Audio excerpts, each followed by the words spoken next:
Flattery comes in many forms. Apparently.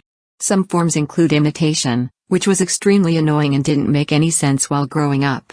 Conceited as it may sound, I had/have style and didn't find interest in mimicking others. I was also into fandoms before it was cool to be a nerd, and had no shame about it. I was on email lists. Your fan club would reply all, constantly, all day, thousands of emails a week. You were either in or you were out, none of this, checking the TV show's Instagram or website at your leisure. You were repeatedly punched in the face with it. So you'd better love that show like it was your firstborn child. I cosplayed and took cool pics, that were horrible quality, just to show friends and practice makeup skills. I was also goth, not emo, because I gravitated to those people who usually used their darkness to create, and to be some of the funniest people I've ever met. I'm arty, I like to be theatrical. I like to dress in themes sometimes. Sometimes I want my outfits to be an art piece, for e.g., if I wanted to have a theme of a lorikeet, maybe I'd wear a blue headband and a pointed red necklace of some sort to represent a beak. I've never dressed as a fucking lorikeet, it's an example, many people have copied me. Some pretended to like things that I did until they believed their own bullshit and got more obsessed than I was about my favorite bands, clothes, shows, celebrities, fictional characters and more. Usually those friends had the money to take it further than I did lol, so it doubly sucked. When you're younger and go to a friend's house to see the music album you desperately wanted but had to wait for a sale when they got it on the first day because their parents were well off, ugh. If they were a genuine fan, you wouldn't begrudge them that, but they jumped on the bandwagon because they could. As a very young person, that becomes frustrating. It emerges in adulthood too. Only now when I encounter these people I shrug and feel a little bad for them. The way IT presents in adulthood. You're strolling through your favorite bookshop with a friend and you really want a book, with a hefty price tag. You shouldn't buy it, because you haven't been paid yet and you have upcoming bills. Your friend likes the book too, because it's pretty. Your friend decides it's a good project to get into because you seem to have so much fun with it, and they buy it with you standing right next to them. They make a big deal about how cool it is the following weekend and make recipes from said book to post all over their social media, and then they post an angry status later about them dropping the food all over the grass, and even add pictures. Stifles laughter. Sorry, not sorry. Fuck you. Get rid of perceived competition/jealousy. Teens are weird creatures, at least when I was one. I was mercilessly bullied for years. By many people. I remember that she intimidated me a lot. I could feel her staring all the time and waiting on a reason to say something about me.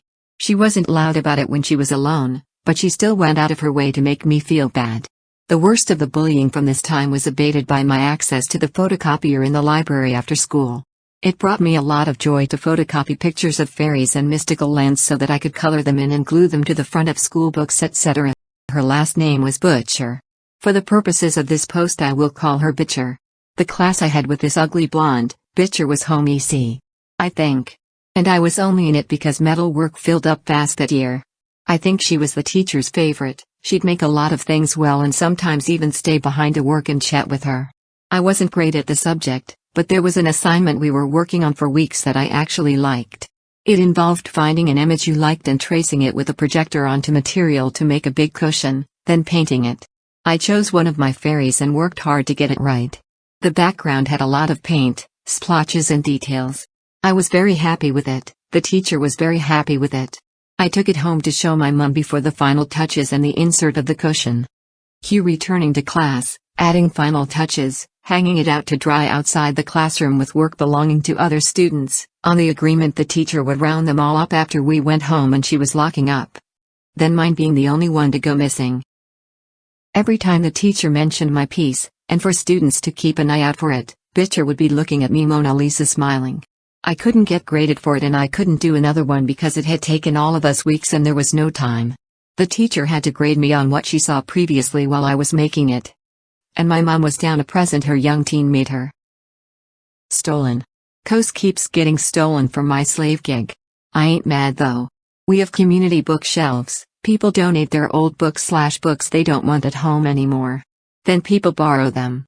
There are books you can check out without having to go to a library. Yes, libraries still exist. Buy them online, download or do anything that requires brain power.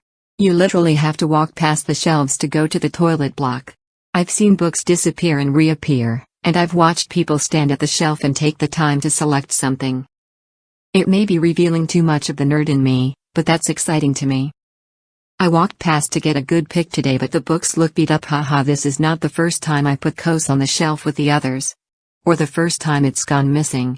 But this time was funny. The first time it went missing, Butcher was on my mind immediately. I started trying to think of anyone who might resent me for some reason and whether they would throw it away. I even walked around a few of the open trash cans to glance in.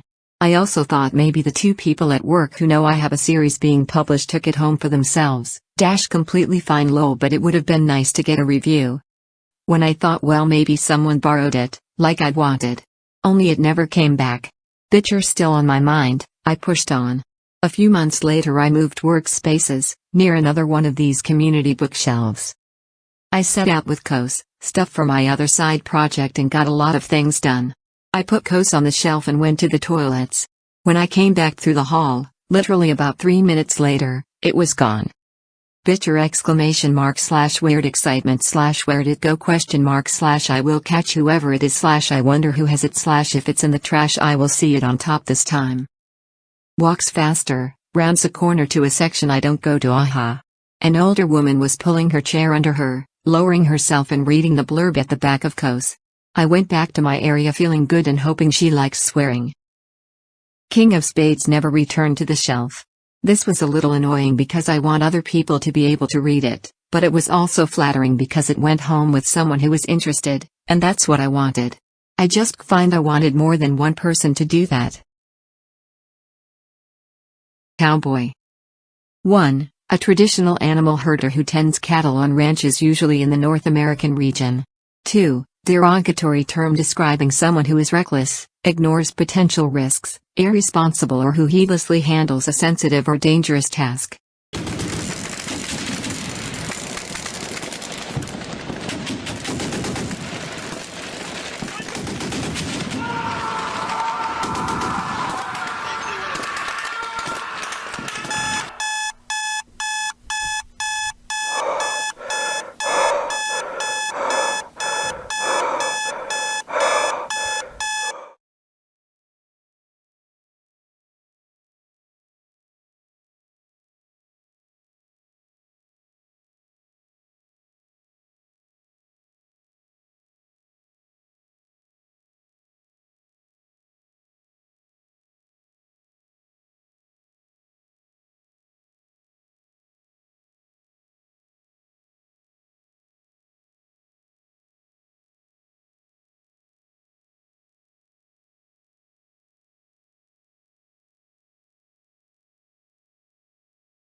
I've just realised that you're an author and can't even say the word duck.